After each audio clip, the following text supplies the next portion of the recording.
అందరికీ నమస్కారం. Welcome to I dream. నేను మీ ఝాన్సీ. ప్రతి నెల కూడా మీకోసం ఎన్నో ఆయుర్వేద చిట్కాలు మీకు అందిస్తున్నాం. ఈరోజు కూడా వంటింటి చిట్కాలకు కేర్ ఆఫ్ అడ్రస్ అయిన చిట్టిబొట్ల మధుసూదన్ శర్మ గారు మనతో ఉన్నారు. నరాల బలహీనత ఈ వ్యాధి గురించి కొన్ని వందల వీడియోస్ యూట్యూబ్లో ఉంటున్నాయి. నరాల బలహీనత సమస్యతో చాలామంది బాధపడుతున్నారు. దానికి ఇంట్లోనే చక్కగా చేసుకోవాల్సిన రెమెడీస్ ఏంటో ఈరోజు తెలుసుకుందాం. నమస్తే సార్. నమస్తే. ఎలా ఉన్నారు సార్? మీరు ఎలా ఉన్నారు? బాగున్నాను సార్. సార్, నరాల బలహీనత అనేది ఈ మధ్య కాలంలో చాలా ఎక్కువ మందికి వస్తుంది. మనం తీసుకునే ఫుడ్ హ్యాబిట్స్ వల్ల, మన లైఫ్ స్టైల్ వల్ల ఒంట్లో పట్టుత్వం లేకుండా పోతుంది. వీక్ అయిపోతున్నారు, ఏ వర్క్ చేసుకోలేకపోతున్నారు. ఈవెన్ యంగ్ ఏజ్లో ఉన్న వాళ్ళు కూడా 30sలో కూడా ఈ ప్రాబ్లం ఫేస్ చేస్తున్నారు. సో దీనికి మన ఇంట్లో చేసుకోగలిగే ఏదైనా మంచి చిట్కా ఉంటే ఈరోజు మా కోసం చెప్పండి. మనసుంటే మార్గం ఉందమ్మా. సో ఆ సమస్య నుంచి బయటపడాలంటే మార్గాలు అనేకం ఉన్నాయమ్మా. సో ఇంతకుముందు కూడా మనం ఈ నరాల బలహీనతకి సంబంధించి చాలా వీడియోస్ చేసాము. అది మీరు ఇప్పుడే చెప్పారు, అదే ప్రస్తావించారు. చాలా వేల వ్యూస్ అయితే వచ్చాయి. ఎగ్జాక్ట్లీ అమ్మా. మాకు కూడా చాలా మంది ఫోన్ చేసి చెప్తుంటారు, చాలా మంచి ఫార్ములా చెప్తున్నారు సార్, ఇలాంటి మరిన్ని చెప్పండి, ఎంతో మంది వేలాది మందికి లక్షలాది మంది కూడా ఉపయోగపడతాయి సార్ అంటే ఫార్ములాస్ అని చెప్పేసి. అలాంటి మరొక వినూత్నమైనటువంటి మరొక ఫార్ములా ఇంతకుముందు చెప్పినటువంటి ఫార్ములా అమ్మా. అంతేమా, కో అంటే కోటి ఫార్ములా వస్తాయమ్మా. సో ఇప్పుడు మరొక కొత్త ఫార్ములా కూడా చెప్తాను. సమస్య రకరకాల థెరపీస్ అనేవి చిట్కాలు ఉంటాయమ్మా. అది ఆయుర్వేద ప్రత్యేకతమ్మా. సో సమస్య ఒకటైనప్పటికీ వేలాది లక్షలాది చిట్కాలు ఉంటాయమ్మా. సో మనం ఏ చిట్కా ఉన్నా ఇంచుమించు అన్ని బ్రహ్మాండంగా పనిచేస్తాయి.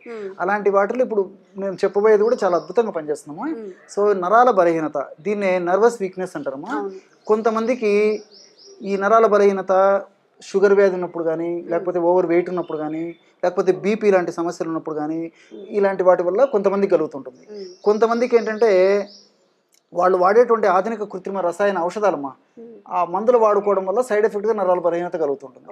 కొంతమందికి ఎలాంటి సమస్య ఉండదమ్మా. డాక్టర్ గారి దగ్గరికి వెళ్తారు, పరీక్షలు చేయించుకుంటారు, తర్వాత రిపోర్ట్స్ అన్ని నార్మల్గా ఉంటాయి. కానీ వీళ్ళకి మాత్రం అంతుపట్టని అంతు చిక్కని నీరసము, నిస్త్రాణ, బలహీనత ఉండదమ్మా. నరాల వీక్నెస్ ఉంటుంది. సో పరీక్షలు నార్మల్గా ఉంటాయి, వీళ్ళు మాత్రం సఫర్ అవుతుంటారు. ఇట్లా కొంతమందికి హార్మోనల్ ఇంబ్యాలెన్సెస్ వల్ల ఈ నరాల బలహీనత కలుగుతుంటుంది.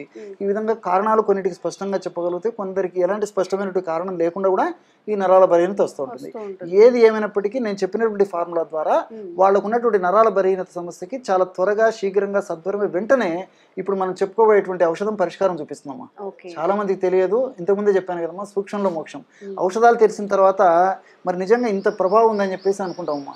నిజంగా అది వాడి చూసి అనుభవించి దాని యొక్క ఫలితాన్ని పొందిన తర్వాతనే ఆ యొక్క ఫీడ్బ్యాక్ను మీరు అడిగారు కాబట్టి మన ప్రేక్షకులు కూడా నేను చెప్పడం జరుగుతుందమ్మా.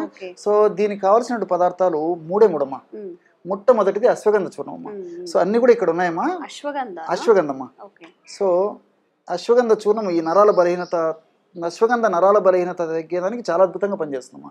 పరిశోధనలో కూడా ఈ విషయం నిరూపితమైందమ్మా. ఎలాగంటే ఈ అశ్వగంధలో గ్లైకో అమైనో గ్లైకాన్స్ అని చెప్పేసి రసాయన పదార్థాలు ఉంటాయమ్మా. సైంటిఫిక్ కూడా నేను చెప్తాను చూడండి. సో మన సెల్స్లో మైటోకాండ్రియా అనేటువంటి శక్తినిచ్చేటువంటి ఒక భాగాలు ఉంటాయి. సో ఎప్పుడైతే మైటోకాండ్రియా సమర్థవంతంగా బాగా పనిచేస్తుంటాయో ఆ భాగాలు, అప్పుడు మనకు బాగా శక్తి వస్తుంటుంది. మైటోకాండ్రియా పనితనం సరిగ్గా లేకపోయి, అది సరిగ్గా పనిచేయకపోయినప్పుడు మనకు శక్తి ఉండదు. సో ఈ అశ్వగంధంలో ఉన్నటువంటి గ్లైకో అమైనో గ్లైకాన్స్ అనేటువంటి రసాయన పదార్థాలు మన కణాల్లో ఉన్నటువంటి మైటోకాండ్రియాను శక్తివంతం చేసి, చైతన్యవంతం చేసేసి బాగా పనిచేసేటట్టు చేస్తాయమ్మా. ఎప్పుడైతే మైటోకాండ్రియా శక్తివంతంగా ఉండి బాగా పనిచేస్తుందో మనకు నీరసము, నిస్త్రాణ, బలహీనత, కాళ్ళు చేతులు లాగడము, ఇట్లాంటివి ఏమి ఉండవమ్మా. అది దీని యొక్క ప్రత్యేకత. సో అశ్వగంధ చూర్ణం ఒక 100 గ్రాములు తీసుకోవాలి. ఇవన్నీ కూడా మనకు మార్కెట్లో దొరుకుతాయమ్మా. రెండవది దాల్చిన చెక్క చూర్ణం తల్లి. సో ఈ దాల్చిన చెక్క మంచి క్వాలిటీ తెచ్చుకోవాలమ్మా. సో ఈ దాల్చిన చెక్క మందంగా ఉండి మెలికలు తిరిగినటువంటి దాల్చిన చెక్క చాలా మంచిదమ్మా. మనకు డిపార్ట్మెంటల్ స్టోర్స్ కూడా దొరుకుతుంది. అలాంటి దాల్చిన చెక్కను తెచ్చుకొని దంచి పౌడర్ చేసేసి ఒక 10 గ్రాములు మాత్రమే తీసుకోవాలి. దాల్చిన చెక్కలో ఉన్నటువంటి సినమాల్డిహైడ్, సిసమిన్ ఇలాంటివన్నీ కూడా నేను చెప్పినట్లు ఈ మైటోకాండ్రియా పెరిగేదానికి ఉపయోగపడుతుంది. అదేవిధంగా బ్లడ్ సర్క్యులేషన్కి ఉపయోగపడుతుంది, నరాలకు శక్తివంతం చేసేందుకు ఉపయోగపడుతుంది అమ్మా, ఉన్నటువంటి వ్యాధులు తగ్గించేందుకు ఉపయోగపడుతుంది. దాల్చిన చెక్క కూడా చాలా వాటికి వాడుతుంటారు అమ్మా. సో ఈ దాల్చిన చెక్క పొడి ఒక 10 గ్రాములు వాడితే సరిపోతుంది. మూడవ పదార్థంగా జాజికాయలమ్మా. జాజికాయలు చాలా సువాసన భరితంగా ఉంటాయమ్మా. ఆహార పదార్థాల వంటకాల తయారీలో సువాసన ద్రవ్యంగా కూడా ఈ జాజికాయని వాడుతుంటారు, కిల్లీలలో జాజికాయని వాడుతుంటారు. సో దీని పేరే మెరిస్టికా ఫ్రాగ్రెన్స్ అమ్మా. సో అన్య భాషలో ఫ్రాగ్రాన్ అంటే సువాసన అనేటువంటి అర్థం. సువాసన భరితమైనటువంటి ఔషధ గుణాలు ప్రకృతి మాత నిక్షిప్తీకరించి మనకు ప్రసాదించడం చేత దీన్ని మెరిస్టికా ఫ్రాగ్రెన్స్ అని చెప్పేసి కూడా ఫారిన్ వాళ్ళు కూడా చెప్పడం జరిగింది. ఇది దీని యొక్క ప్రత్యేకత. ఇది కూడా ఈ నరాలను శక్తివంతం చేసి చైతన్యవంతం చేసి నీరసం నిత్రాణ బలహీనత లేకుండా చేసేందుకు బడలిక లేకుండా చేసేందుకు చాలా అద్భుతంగా పనిచేస్తుందమ్మా. అంతేమ్మా, కేవలం 3 పదార్థాలు. ఈ యొక్క జాజికాయ పొడి కూడా 10 గ్రాములు. ఈ 3 ఈక్వల్ క్వాంటిటీస్ కదా సార్? జాజికాయ, దాల్చిన చెక్క 10 ఎగ్జాక్ట్లీ ఈ క్వాంటిటీ 100 గ్రామ్స్ అమ్మా. 100 గ్రామ్స్ కి 10 గ్రామ్స్ మాత్రమే తీసుకోవాలి. ఎగ్జాక్ట్లీ అమ్మా, ఎగ్జాక్ట్లీ. అశ్వగంధ మెయిన్ రోల్ అమ్మా. అందుకే దాని గురించి నేను ఫస్ట్ స్ట్రెస్ చేసి చెప్పాను. సో ఈ 3 పదార్థాలు కలపడం వల్ల బ్రహ్మాండమైనటువంటి ఔషధము వీక్నెస్ తగ్గించడానికి రెడీ అయిపోయింది. ఏ కారణాల వల్ల బలహీనత వచ్చినప్పటికీ ఇప్పుడు మనం చెప్పినటువంటి ఔషధం చాలా అద్భుతంగా గన్ షాట్ గా శీఘ్రంగా సత్వరమే పనిచేస్తుంది. అందులో ఔషధ గుణాలు ప్రకృతి మాత ఆ విధంగా నిక్షిప్తీకరించడం జరిగింది. సో ఈ విధంగా తయారు చేసుకున్నటువంటి ఔషధాన్ని ఒక గాజు సీసాలో నిల్వ ఉంచుకొని రోజు ఒక్కసారి, దీనికి టైం అంటూ లేదమ్మా, ఉదయం తీసుకోవచ్చు, సాయంత్రం తీసుకోవచ్చు, రాత్రి తీసుకోవచ్చు, ఏదో ఒక టైంలో ఒక 100 ml గోరువెచ్చని పాలల్లో 1/2 టీ స్పూన్ యొక్క పౌడర్ కలిపి తీసుకోవచ్చు.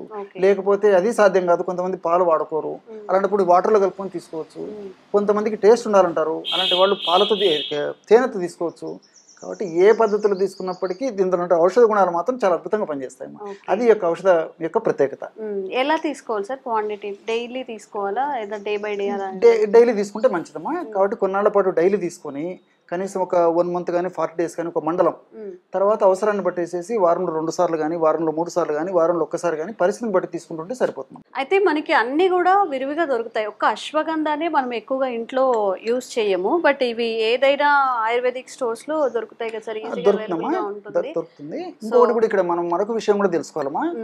ఈ అశ్వగంధ చూర్ణం కూడా సర్వసాధారణంగా దాదాపు 70-80% కంపెనీ వాళ్ళు కూడా ఏంటంటే ఈ ఎండిపోయినటువంటి అశ్వగంధ వేర్లని వెండింగ్ చేసి పౌడర్ చేసి విక్రయిస్తుంటారమ్మా. కానీ కొన్ని కంపెనీల వాళ్ళు మాత్రం దీన్ని శుద్ధి కూడా చేసి అమ్ముతుంటారమ్మా. అంటే అశ్వగంధ శుద్ధి అని చెప్పేసి అంటారు. ఈ అశ్వగంధ వేర్లని 5 సార్ల నుంచి 7 సార్ల వరకు ఆవు పాలతో బాగా ఉడికిస్తారమ్మా.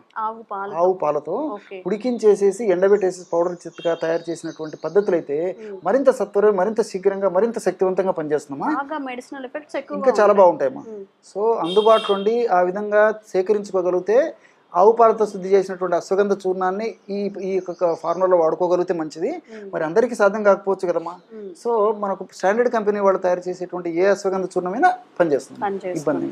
ఓకే, సో ఇది కంప్లీట్ ఇన్ఫర్మేషన్ అనమాట. మీరు కూడా ఎవరైనా నరాల బలహీన సమస్యతో బాధపడుతున్నట్లు అయితే ఈ అశ్వగంధ 100 గ్రామ్స్, జాజికాయ ఇంకా దాల్చిన చెక్క 10 గ్రామ్స్ తీసుకొని చక్కగా ఒక పౌడర్ చేసుకొని ఒక డబ్బాలో పెట్టేసుకొని పాలతో కానీ వాటర్లో కానీ మీకు ఎలా తీసుకోగలిగితే అలా తీసుకోండి. ఒక 1 month అలా ట్రై చేస్తే దాని మెడిసినల్ వాల్యూస్ అనేవి తెలుస్తుంటాయి. అండ్ ఇంకా మీరు ఎలాంటి హెల్త్ ఇష్యూస్ ఫేస్ చేస్తున్నారో కామెంట్స్ రూపంలో తెలియజేయండి, తప్పకుండా వీడియో చేస్తాం. Thank you sir, thank you so much.